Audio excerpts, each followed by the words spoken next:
parlarem de Concepción Elisande Ballester, una gran científica espanyola. Hola, bon dia, jo sóc Manu. Hola, jo sóc Sergi. Hola, jo sóc Jordi. Bon dia, sóc Aitana. Hola, jo em dic Malak. Concepción va néixer en una família rica el dia 2 de febrer de 1862 i va morir l'any 1952. Va ser ginecòloga, metgessa, mestra, inventora, activista feminista, sufragista i també científica espanyola.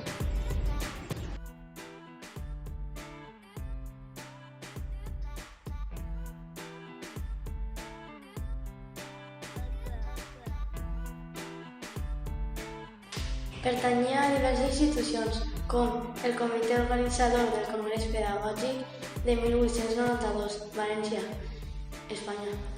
Era mestra abans de que Alfons XIII permetira l'accés a les dones a les universitats.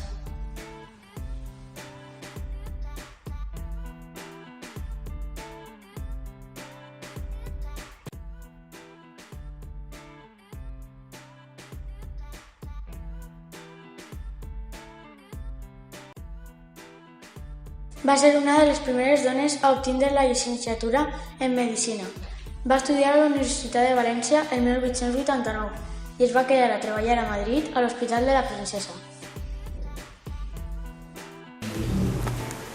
La doctora Isandre va anar allà on hi havia dones necessitades i sense recursos. Va fer moltes conferències i fins i tot va inventar un aparell que servia per a corregir la matriu de les dones. La invenció consistia en dos sistemes pesaris que es col·locaven en la botxina per a corregir el descens de la matriu. Estaven fabricats en metall, acer i alumini, a diferència d'altres models de cautxú o goma que provocaven infeccions. Disposaven d'un sistema de molls que es feia flexibles i adaptables.